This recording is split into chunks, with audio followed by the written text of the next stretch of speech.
सभी को नमस्कार। प्यारे बच्चों, आज हम कक्षा 12 की पुस्तक जनसंचार एवं अभिव्यक्ति का पहला पाठ जनसंचार माध्यम पढ़ेंगे। जनसंचार दो शब्दों से मिलकर बना है, जन जमा संचार। जन का अर्थ होता है लोग और संचार का अर्थ होता है अपने विचारों को एक जगह से दूसरी जगह पर या एक व्यक्ति से दूसरे व्यक्ति के बीच में अभिव्यक्त करना, एक व्यक्ति से दूसरे व्यक्ति तक भेजना। प्यारे बच्चों, हम सभी समाज में रहते हैं। समाज में रहते हुए अनेक आवश्यकताओं की पूर्ति हेतु हम अपनी भावनाओं और विचारों को प्रकट करने के लिए एक दूसरे से बातचीत करते हैं। मनुष्य का स्वभाव है कि वह बिना बातचीत के नहीं रह सकता। आपने कई बार देखा होगा, आप खुद से भी बातचीत करते हैं। इसका मतलब है कि बातचीत करना मनुष्य का स्वभाव है। तो हम ये कह सकते हैं कि जब मनुष्य अपने विचारों का आदान प्रदान करता है तो वो आदान प्रदान संचार कहलाता है। आपने देखा होगा, एक छोटा बच्चा भी अगर है तो वो अपनी बात को दूसरों तक पहुंचाने के लिए चिल्लाता है या रोता है, अपने आसपास के लोगों का ध्यान अपनी तरफ खींचता है। अतः संचार के बिना मनुष्य का रहना असंभव है। संचार यह शब्द चर धातु से बना है, जिसका अर्थ होता है चलना या फिर एक स्थान से दूसरे स्थान तक पहुंचना। वास्तव में संचार दो या दो से अधिक व्यक्तियों के बीच सूचनाओं और भावनाओं का आदान प्रदान है। विल्बर श्रैम ने भी कहा है, संचार अनुभवों की साझेदारी है। तो हम ये कह सकते हैं कि मनुष्य ने चाहे भाषा का विकास किया है या लिपि का या फिर समाचारों का, सबका एक ही उद्देश्य है और वो है क्या? विचारों का आदान प्रदान करना। सूचनाओं, विचारों और भावनाओं को लिखित, मौखिक या दृश्य माध्यमों के द्वारा एक जगह से दूसरी जगह तक पहुंचाना ही संचार है। तो हमने यहाँ तक ये समझने का प्रयास किया कि वास्तव में संचार होता क्या है। अब अगला जो हमारा इसी पाठ के अंतर्गत आता है वो है संचार के तत्व।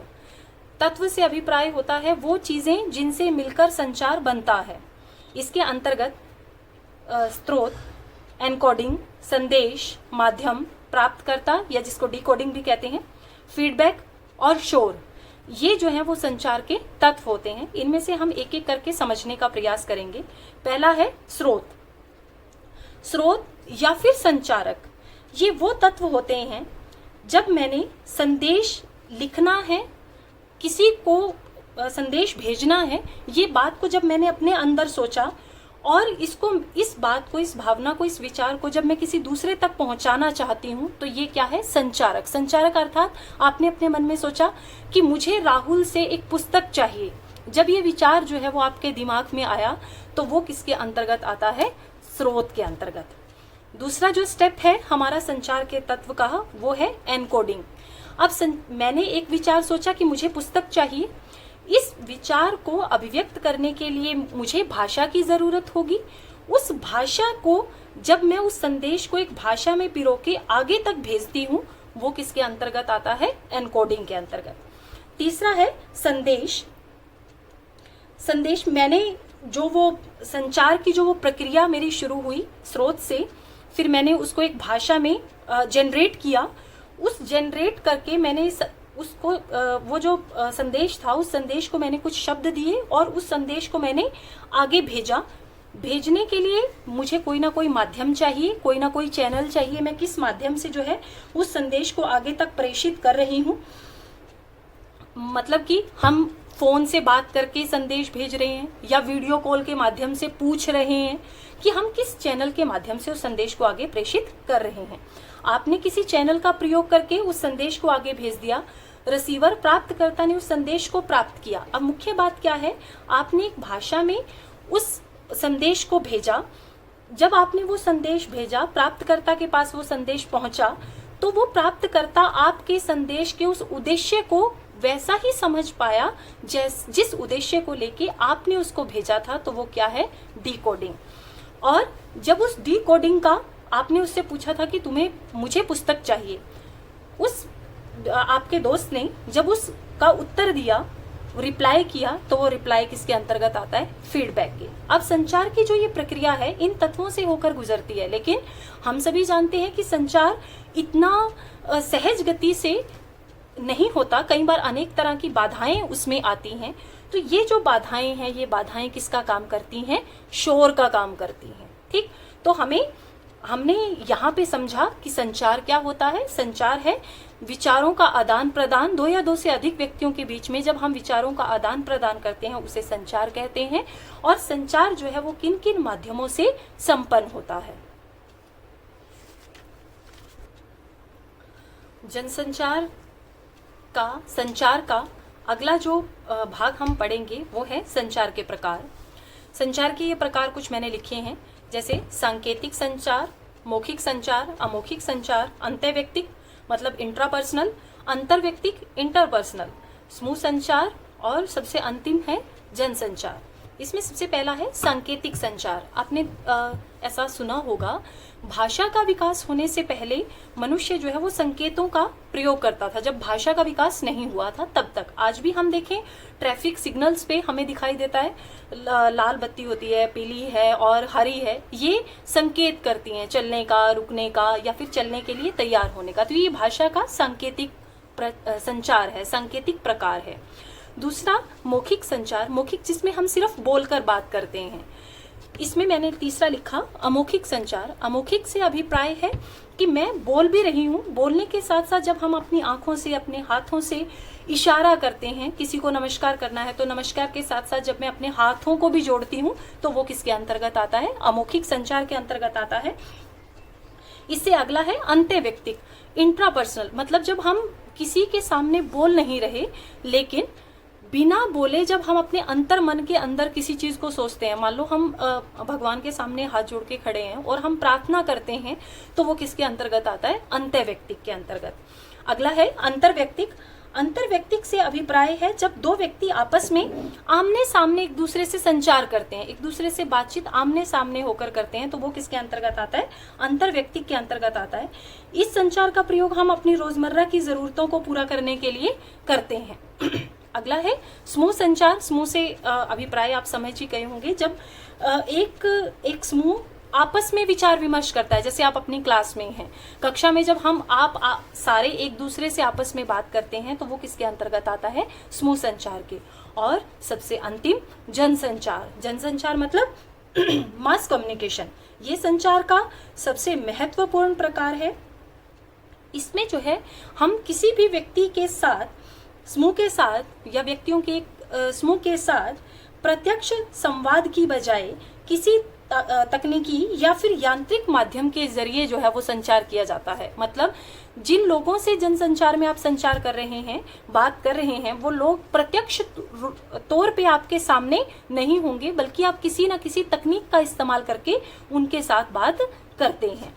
अगला जो मुख्य बात हम संचार के अंतर्गत पढ़ेंगे, क्योंकि हमारा पाठ जो है वो जनसंचार माध्यम है, संचार का ही एक प्रकार है जनसंचार, और जनसंचार के अनेक माध्यम हैं। तो जनसंचार जहां पर हम बातचीत को अनेक तकनीकी माध्यमों का प्रयोग करके एक, दो या इससे ज्यादा लोगों तक पहुंचाते हैं, तो वो किसके अंतर्गत आता है, जनसंचार के अंतर्गत। तो जनसंचार की अपनी कुछ विशेषताएं हैं। जनसंचार माध्यमों से प्रकाशित या प्रसारित संदेशों की प्रकृति सार्वजनिक होती है। अब हम देखते हैं टेलीविजन पे या फिर रेडियो पर कुछ समाचार अगर प्रसारित हो रहे हैं, तो उन समाचारों में से कोई समाचार मैंने यहाँ कुरुक्षेत्र में बैठकर देखा, कोई समाचार मैंने किसी ने दिल्ली में बैठ के देखा, तो वो जो समाचार हमारे तक पहुंच रहा है वो समाचार सार्वजनिक हो जाता है। ये मुख्य विशेषता जनसंचार की है। दूसरी विशेषता, संचारक और प्राप्तकर्ता के मध्य सीधा संपर्क जो है वो इसके अंतर्गत नहीं होता। कि ये जो जनसंचार के माध्यम है, इसमें जिसने संदेश भेजा है और जो संदेश प्राप्त कर रहा है, दोनों के बीच में सीधा कोई भी कांटेक्ट नहीं होता आपस में। तीसरा है, द्वारपालों द्वारा प्रसारित अथवा प्रकाशित सामग्री पर नियंत्रण किया जाता है। मतलब कि जनसंचार पे जो सामग्री प्रसारित की जा रही है उस पे बहुत सारे गेट कीपर्स होते हैं। मतलब कहने का ये है कि अगर हमें टीवी पर कुछ दिखाया जा रहा है तो ऐसे बहुत सारे नियंत्रक काम करते हैं कि क्या दिखाया जाएगा और क्या नहीं दिखाया जाएगा। तो अनेक ऐसे गेटकीपर जो हैं, द्वारपाल जो हैं, वो बीच में काम करते हैं, जो कि इन माध्यमों के द्वारा जो भी सामग्री जनता तक पहुंचनी है उस सामग्री पर नियंत्रण रखते हैं कि कौन सी पहुंचनी है, क्या दिखाना ठीक है और क्या दिखाना ठीक नहीं है। तो इसके बाद है जनसंचार के कार्य। जनसंचार का पहला काम है सूचना देना। जनसंचार जो है वो हमें दुनिया भर में क्या हो रहा है इससे संबंधित अनेक सूचनाएं जो है वो उपलब्ध कराता है, या मैं ये कहूं कि पूरे विश्व में जो है वो क्या हो रहा है ये सूचनाएं हमें जनसंचार माध्यमों से ही मिलती हैं। दूसरा है शिक्षित करना। शिक्षित करने से अभिप्राय यहाँ पढ़ाने से नहीं है, बल्कि देश दुनिया का जो हाल है उससे लोगों को परिचित कराना, उससे लोगों को जो है उसके प्रति लोगों को सजग करना, ये काम भी जो है वो जनसंचार के माध्यम करते हैं। तीसरा है मनोरंजन करना। मनोरंजन, लोगों का मनोरंजन करना, टीवी, रेडियो, विभिन्न पुस्तकों के माध्यम से, समाचार पत्र पत्रिकाओं के माध्यम से मनोरंजन करने का कार्य भी जो है वो जनसंचार करते हैं। विचार विमर्श का मंच हमें जनसंचार देता है।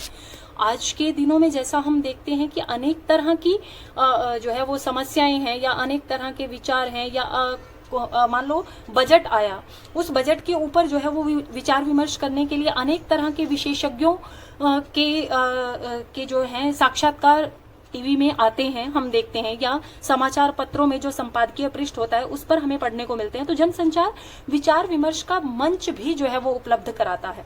और अंतिम है निगरानी करना। जनसंचार का मुख्य उद्देश्य होता है कि हम लोकतंत्र में रह रहे हैं और जनसंचार का एक मुख्य माध्यम है कि जितनी सरकार है या फिर कोई संस्थाएं हैं जो भी वो काम कर रहे हैं उन कामों के ऊपर निगरानी रखना। अगर सरकार कोई गलत कदम उठाती है या कोई किसी संस्था के द्वारा कोई अनियमितता बरती जाती है तो वो लोगों के सामने उन चीजों को लेकर आने की जिम्मेदारी भी जनसंचार माध्यमों की ही होती है। इसके अंतर्गत जो है वो हम जनसंचार माध्यमों के अनेक रूप जो है वो देखते हैं। इसको हम दो तरह में बांट सकते हैं, प्रिंट मीडिया और इलेक्ट्रॉनिक मीडिया। प्रिंट मीडिया की अगर हम बात करें उसमें समाचार पत्र और पत्रिकाएं ये आता है। इलेक्ट्रॉनिक मीडिया की अगर बात करें उसमें रेडियो, टेलीविजन और ई मीडिया, जिसको हम कहें तीसरा भाग अगर कहें तो वो इंटरनेट आता है। ये तीनों बातें जो है, ये तीनों माध्यम जनसंचार के, इसको हम अगले लेक्चर में जो है वो पढ़ेंगे। धन्यवाद।